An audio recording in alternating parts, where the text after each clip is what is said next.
Hello everyone, आप सभी का स्वागत है हमारे यूट्यूब चैनल में। दोस्तों, आज हम चर्चा करेंगे, हमारा अगला क्वेश्चन है क्वेश्चन नंबर 10। इससे पहले वाले वीडियोज में हमने 8 पॉइंट जो एक प्रश्नावली हमारी उसके 9 तक क्वेश्चन थे, हमने वो कर लिए हैं। अगर आपने वो वीडियोज अभी तक वीडियोज की जो प्लेलिस्ट बनाई गई है, ठीक है, 8.1 की, उस प्लेलिस्ट का लिंक आपको मैं डिस्क्रिप्शन में दे दूंगा, वहां जाकर आप जरूर विजिट करिएगा, ठीक है। तो चलिए दोस्तों, देखेंगे अब हमारा जो अगला क्वेश्चन है, क्वेश्चन नंबर 10, ठीक है। तो देखो दोस्तों, हमें 10 नंबर क्वेश्चन नंबर हमारा 10 दे रखा है कि आपका एक त्रिभुज है जो पी क्यू आर है, मैं जिसमें जिसका कोण क्यू है वो समकोण है, ठीक है, वो आपको लेना है। फिर इसके अकॉर्डिंग हम इसको आगे करेंगे, ठीक है। पहले आपको दे रखा है कि आपका एक त्रिभुज है, ठीक है, ये जो पी क्यू आर, ये आपका एक त्रिभुज दे रखा है जिसमें कह रहे हैं कि आपका क्यू है वो समकोण है, तो ये आपका क्यू है वो समकोण हो गया, ठीक है। और आप इसमें देखो, यहाँ साइन पी कॉस पी और टेन पी के मान निकालने हैं, और आपको ये इसमें मान दे रखे कि P R plus Q R बराबर 25 सेंटीमीटर और पी क्यू दे रखा है आपको 5 सेंटीमीटर, और आपको मान निकालें या पी। तो इसमें देखो न्यून कोण ले रखे वो इस पी को ले रखा है, ठीक है। तो इसमें देखो, अब न्यून कोण के सामने वाली भुजा हमेशा लंब होती है, और कर्ण जो आपकी समकोण है उसके सामने वाली भुजा कर्ण होती है, और जो बच की वो आपकी आधार होगी, ठीक है। ये आपको समझ आ गया तक। अब आपको दे रखा है यहाँ पी क्यू, जो आपका रहा पी क्यू, ये दे रखा है आपका आधार 5 सेंटीमीटर, 5 सेंटीमीटर, ठीक है। और आपको दे रखा है P R plus Q R, तो मैं यहाँ निकाल देता हूँ, इसका रेड पेन से निकाल देता हूँ कि आपका दे रखा है P R plus Q R बराबर दे रखा है 25 सेंटीमीटर, ठीक है, ये दे रखा है। तो देखो यहाँ मैं निकाल देता हूँ यहाँ पी आर का मान, यहाँ ये पी आर इसका कर्ण का मान निकाल देता है, यहाँ पी आर बराबर तो 25, और इसको क्यू आर को मैं इधर पक्षांतर करूंगा, यहाँ प्लस है तो इधर आएगा, तो ये माइनस में हो जाएगा क्यू आर। ये बहुत सिंपल सा क्वेश्चन है, ठीक है, यहाँ घबराने की कोई जरूरत नहीं है। तो मैं आप देखते जाओ ये इसको कैसे सिद्ध करेंगे, ठीक है।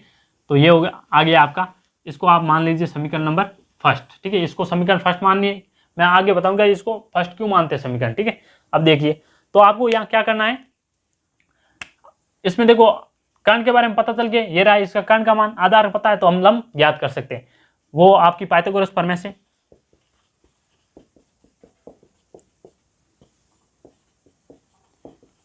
पाइथागोरस प्रमेय, ठीक है, क्या कहते हैं कि कर्ण स्क्वायर बराबर होता है आधार का स्क्वायर प्लस लंब का स्क्वायर, ठीक है।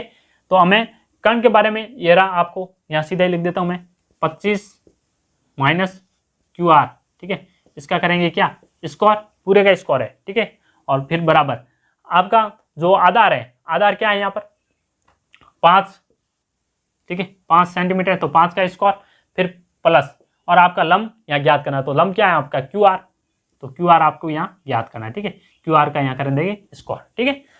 अब आपको इसमें देखो, ये आपको एक फॉर्मूला लग रहा है यहाँ पर, मैं यहाँ लिख देता हूं,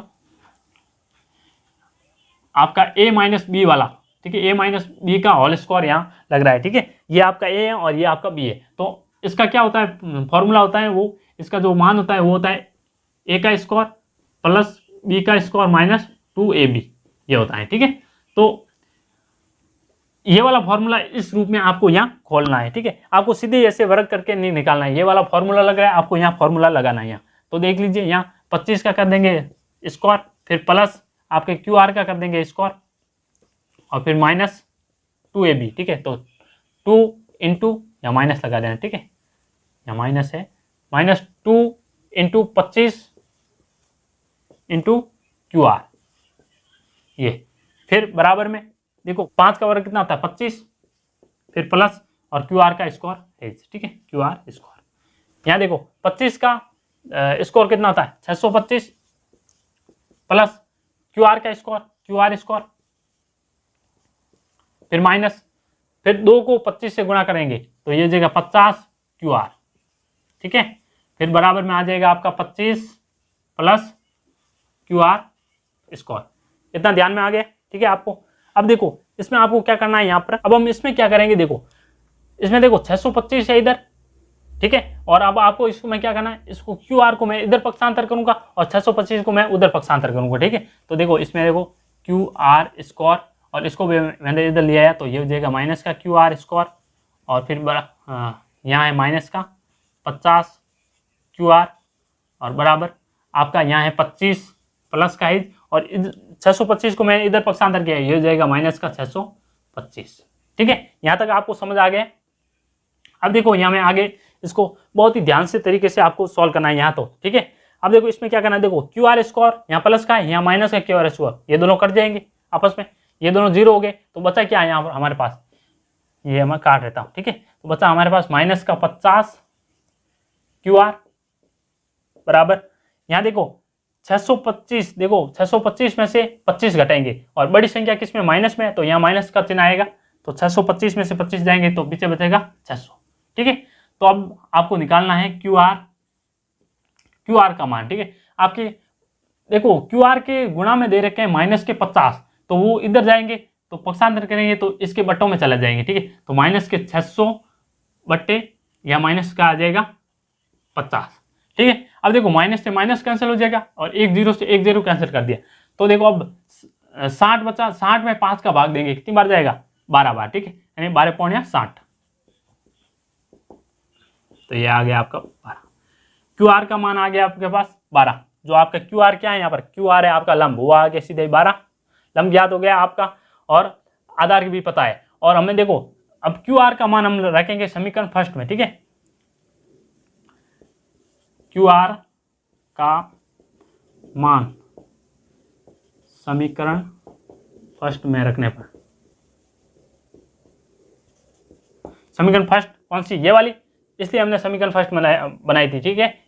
जो इसका मान यहाँ रख देंगे, ठीक है। जो ये आ गया हमारा पी आर बराबर है हमारे पास 25 माइनस क्यू आर, ठीक है। जो क्यू आर का सीधे यहाँ मान रख देता हूँ मैं 12, तो यह आपका आंसर आ जाएगा पी आर बराबर 25 में से 12 जाएगा तो पीछे बचेगा 13, तो आपका आ गया 13। देखो लंब आ गया आपका 12 सेंटीमीटर और आधार 5 सेंटीमीटर है और आपका जो कर्ण था वो आ गया 13 सेंटीमीटर, ठीक है। अब देखो आधार के बारे में पता है, कर्ण के बारे में पता है और लंब के बारे में पता है, तो आप इस तीनों के आप अनुपात निकाल सकते हो, ठीक है। तो मैं इसके अनुपात अभी निकाल देता हूं।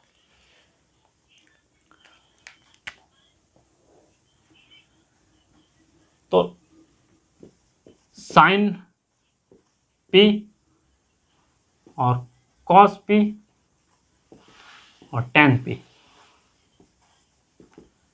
ठीक है। हमें देखो यहाँ साइन पी, कॉस पी और टेन पी के ही मान पूछ रखे, तो हम जानते हैं कि साइन का अनुपात होता है हमेशा लंब बटा कर्ण और कॉस का अनुपात होता है आधार बटा कर्ण और टेन का अनुपात होता है लंब बटा आधार, ठीक है। यह आ गया, हमें पता है कि वो वाली ट्रिक आपको याद रखनी, एल ए एल और के ए, ठीक है, के ए, जिसमें ये साइन होता है और ये कॉस होता है और ये आपका टेन होता है, ठीक है। तो हम साइन का लंब बटा कर्ण है और कॉस का हो गया आधार बटा कर्ण और आपका टेन का हो गया लंब बटा आधार, ठीक है। तो हमें देखो लंब यहाँ पता है, देखो लंब हमारा क्या है, यहाँ पर देखो लंब है आपका 12 और यहाँ पीछे कर्ण है आपका 13, ठीक है। तो 12 बटा 13 यह आ गया आपके साइन पी का मान। अब देखो कॉस पी का होता है आधार बटा कर्ण, ठीक है। आधार है आपका 5 और कर्ण है आपका 13, तो यह आ गया 5 बटा 13, ठीक है। अब आप में टेन पी का मान लंब बटा आधार, तो लंब है आपका 12 और आधार है आपका 5, तो 12 बटा 5, ठीक है। यह आगे आपके जो मान पूछ रखे थे उसके मान, अनुपात पूछ रखे कि साइन पी का अनुपात और कॉस पी का और टेन पी का अनुपात निकाले, ठीक है। इसका अनुपात ये निकाले। देखो इस अनुपात को निकालने के लिए हमने इतनी बड़ी प्रोसेस की है, ठीक है। मान तो ये इतना ही पूछ रखे, ये इतना दे दिया कि आप इतनी पहले ये कैलकुलेशन करोगे तो आपको इसके लंब के बारे में और कर्ण के बारे में पता चलेगा, फिर इसके मान आपको निकालने, ठीक है। तो हमने ये निकाल दिए। आपको ये तो निकालने आते हैं सीधे, आपको समकोण त्रिभुज की तीनों भुजाएं दे रखी है तो उसके अनुपात तो आप सीधे निकाल सकते हो। आपको अनुपात याद रखने की मैंने एक ट्रिक बताई थी, ठीक है। पहले वाला साइन कॉस टेन होता है, जिसमें आपको ऐसे लिख सकते हैं, ठीक है। पहला साइन होता है, फिर कॉस होता है, फिर टेन होता है और फिर होता है आपका कॉट, फिर सेक और फिर होता है कोसेक, ठीक है। ये आपको ध्यान में रखनी थी ट्रिक, और आपको अगर क्वेश्चन सॉल्व करनी है तो आपको ये ट्रिक ध्यान में रखिए, आपको अनुपात इजी तरीके से याद रहेंगे, ठीक है। तो ये इसके अनुसार ये मैंने कर दिया, ठीक है। सिंपल क्वेश्चन था। यहाँ आपको ध्यान देनी है थोड़ी सी बात कि आपको ये दे रखी है एक समीकरण, ठीक है। ये कुछ ना कुछ लॉजिकली दे रखी, तो यहाँ से मैंने पहले पी आर का मान निकाल दिया, ठीक है। एग्जैक्ट मान नहीं निकला क्योंकि हमें क्यू आर का मान पता नहीं था, फिर भी हम इस मान को यूज करते हैं यहाँ निकालने के लिए, ये लंब का मान निकालने के लिए, ठीक है। पाइथागोरस प्रमेय में यूज किया तो जो ये कैलकुलेशन से हमारा क्या निकल गया, यहाँ क्यू आर का मान यहाँ निकल गया, ठीक है। क्यू आर का मान निकाला, वो क्यू आर का मान हमने यहाँ इनपुट किया तो इससे हमें पी आर का भी मान आ गया, ठीक। ये आप हमारी बहुत ही ईजी थी कैलकुलेशन थी, इसको हमने कर लिया। अब स्क्रीनशॉट लेना चाहो तो ले सकते हो, ठीक है। तो अब देखिए दोस्तों, हमारा जो अगला क्वेश्चन है, क्वेश्चन नंबर 11, ये इस प्रश्नावली का लास्ट क्वेश्चन है, ठीक है, 8.1 का, जिसमें आपको ये ऐसे क्वेश्चन एग्जाम में तो नहीं आते, लेकिन ये क्वेश्चन आपको नॉलेज को बढ़ाता है, ठीक है। इस क्वेश्चन को आप ध्यान से समझना है। इसमें पूछ रखा है कि बताइए कि निम्नलिखित कथन सत्य या असत्य है, ठीक है। कारण सहित अपने उत्तर की पुष्टि कीजिए। आपको इसमें सीधे ऐसे रटना नहीं है कि ये असत्य है, ये सत्य है, ऐसे नहीं रटना है। इसमें आपको कारण बताना है कि असत्य है तो ये असत्य क्यों है और सत्य है तो ये सत्य क्यों है, ठीक है। इसका कारण आपको स्पष्ट करना है। जैसे इसका कारण स्पष्ट करोगे तो आपको पता चलेगा जो इस प्रश्नावली में आपने कुछ भी जो क्वेश्चन किए थे उसके बारे में कोई ऐसे पॉइंट होते हैं, ठीक है, ऐसे उसमें वर्ड होते हैं जिसको आपने पढ़ा तो है, लेकिन उसके बारे में आपको नॉलेज है या नहीं, उसके लिए आपको सत्य और असत्य का कारण से स्पष्ट पूछ रहा है, ठीक है। तो इसमें आपको आपका नॉलेज ग्रो होगा, ठीक है। इसलिए आपको इसको ध्यानपूर्वक समझना है, ठीक है, देखना है एक बार और समझना है इसको, ठीक है। तो इसमें आपको पहले दे रखा है, देखो इसमें दे रखा है कि tan a का मान सदैव 1 से कम होता है, ठीक है। इसमें आपको गौर करने की वाली बात यह है कि सदैव 1 से कम होता है, इसमें ये कह रखा है, ठीक है। तो हम एक त्रिभुज बनाते हैं यहाँ पर, ये हमारा एक समकोण त्रिभुज है, ठीक है, ए बी और सी, ठीक है, ये, और न्यून कोण ए की बात कर रहे हैं, ठीक है। इसके लिए हम देखो, ये आपका लंब है और ये आपका आधार है, ठीक है, और ये आपका कर्ण है। तो हम जानते हैं कि tan a बराबर क्या होता है, tan a बराबर होता है हमेशा लंब बटा आधार, ठीक है। tan a बराबर आपका होता है लंब बटा आधार। आपको ये ट्रिक याद रखनी, L और K A, ठीक है, जिसमें tan यह होता है आपका साइन कॉस और यह होता है आपका tan, ठीक है। tan क्या होता है लंब बटा आधार, ठीक है। तो आपको इसमें ये ध्यान रखना, अगर मैं मान लूँ ये आपका आधार है 5, लंब है 5 और आधार है आपका 10, और एक दूसरा मैं त्रिभुज ले लेता हूं यहां, जहां ये आपका ए है, बी और सी, इसमें न्यून कोण यही है, समकोण ये, तो आपका लंब है वो मैंने बड़ा ले लिया, यहाँ आपका जो आधार है वो मैंने छोटा ले लिया, ठीक है। तो अगर मैं इन दोनों के अलग अलग मान निकालूं, ठीक है, तो tan a का मान यहाँ निकालूं, tan a का मान तो इसके अकॉर्डिंग आएगा, देखो इस वाले त्रिभुज के अकॉर्डिंग आएगा 5/10, तो जिसका मान आएगा हमेशा 1/2, ठीक है, इसका मान ये आएगा, यानी कि 0.5 आंसर आएगा इसका। जो आ रहा है 1 से क्या आ रहा है, छोटा आ रहा है। और इसके अकॉर्डिंग बात करें, तो आपका आएगा tan का 10/5, जो आंसर आएगा आपका 10 में 5 का भाग देगा कितनी बार जाएगा, 2 बार, तो ये 1 से बड़ा आ रहा है। तो ऐसा नहीं है कि सदैव tan a का मान, ठीक है, सदैव tan a का मान 1 से कम होता है। इसमें पूछ रखा है कि सदैव 1 से कम होता है, इसमें ऐसा पूछा गया है तो केवल ऐसा पूछ रखा होता कि 1 से कम होता है, तो 1 से कम तो होता ही है, ठीक है, और 1 से ज़्यादा भी होता है, इसलिए इसमें सिर्फ पूछा कि सदैव 1 से कम ही होता है, ऐसा नहीं होता है, ठीक है, सदैव 1 से कम नहीं होता है, क्योंकि 1 से ज़्यादा भी होता है और कम भी होता है। इसके लिए ये कथन कह रखा है आपका क्या है, असत्य है, असत्य, ठीक है। ये हमने कारण की पुष्टि कर दी यहाँ पर, ठीक है, पहले का। और दूसरा देखना है अभी, देखा ये आपका गलत हो गया पहले वाला।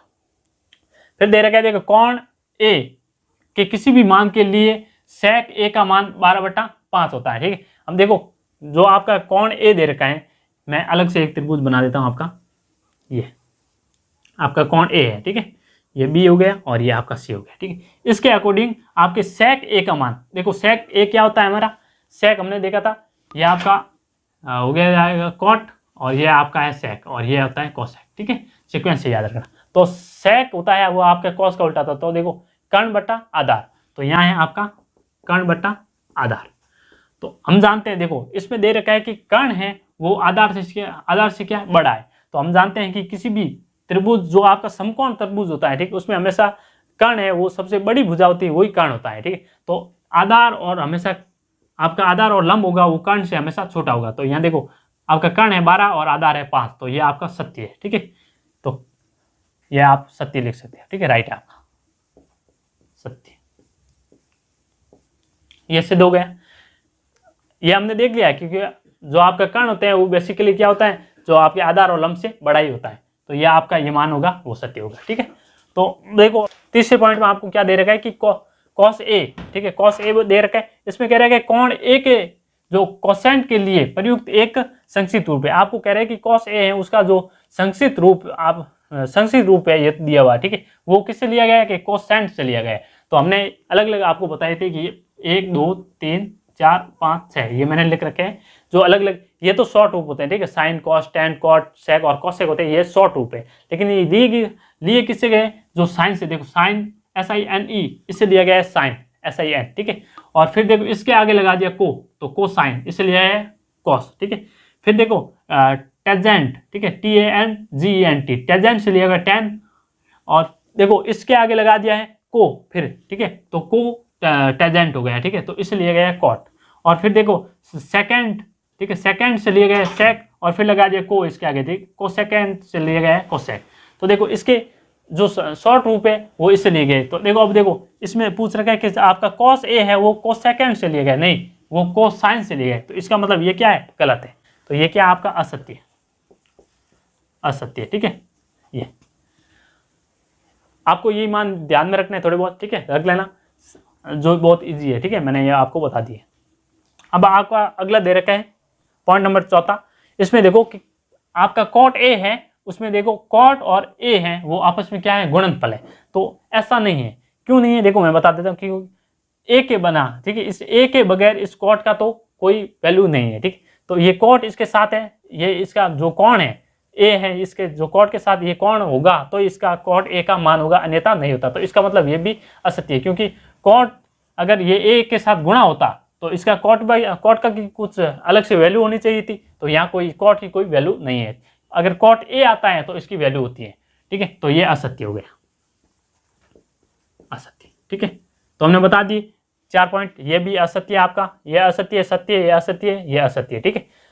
अब देखो आपका फाइनल है ये लास्ट वाला पॉइंट, जिसमें दे रखा किसी भी कोण थीटा के लिए आप साइन थीटा बराबर 4/3 लिख सकते हो क्या। किसी भी मतलब कोण थीटा है उसमें साइन 4/3 लिख सकते हैं, ठीक है। तो साइन का अनुपात होता है, हम जानते हैं कि वो क्या होता है, लंब बटा कर्ण होता है, ठीक है। तो यहाँ लिख देता हूँ मैं लंब बटा कर्ण।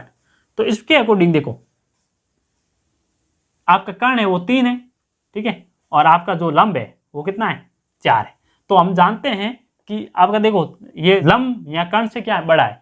तो हम जानते हैं कर्ण होता है वो समकोण त्रिभुज की सबसे बड़ी भुजा होती है, इसलिए वो आधार और लंब से भी बड़ा होगा। यहाँ क्या दे रखा है, यहाँ कर्ण इसको छोटा दे रखा है, ठीक है। इसका मतलब ये असत्य है, ऐसा कभी हो ही नहीं सकता। किसी भी त्रिभुज के जो थीटा कोण के लिए अगर मान रखें तो ऐसा आंसर कभी भी नहीं आएगा जिसमें कर्ण उससे आधार या लंब से छोटा हो। तो इसलिए ये असत्य हो गया, ठीक है। ये बहुत ही ध्यान देने वाली बात थी इसमें, जो आपको बहुत कुछ सिखा गया है ये क्वेश्चन आपको, ठीक है, जो बताया गया है कि जिसमें आपको जो ये 5 पॉइंट दे रखे हैं इसमें आपको बहुत ही समझने वाली बात है, ठीक है। ऐसा इग्नोर नहीं करना है कि इससे अब एग्जाम में आएगा नहीं और इसको अब छोड़ देते हैं, ठीक है, ऐसा नहीं करना है, इसको ध्यान से समझना है। और मैंने अलग अलग आपको इसको समझा। अगर ये वीडियो आपको पसंद आया है, इस वीडियो को लाइक करें और इस चैनल को सब्सक्राइब करें और साथ में बेल आइकन भी जरूर प्रेस करें, जो भी मैं आपको नया वीडियो अपलोड करूंगा तो उसकी नोटिफिकेशन आपको तुरंत मिल सके, ठीक है। और अगर ये वीडियो आपको यूजफुल लगा तो आपके अपने दोस्तों के साथ भी शेयर जरूर करें, वो भी आप इस वीडियो से अपना लाभ उठा सके, ठीक है, और अपनी बोर्ड की तैयारी मजबूत कर सके। धन्यवाद।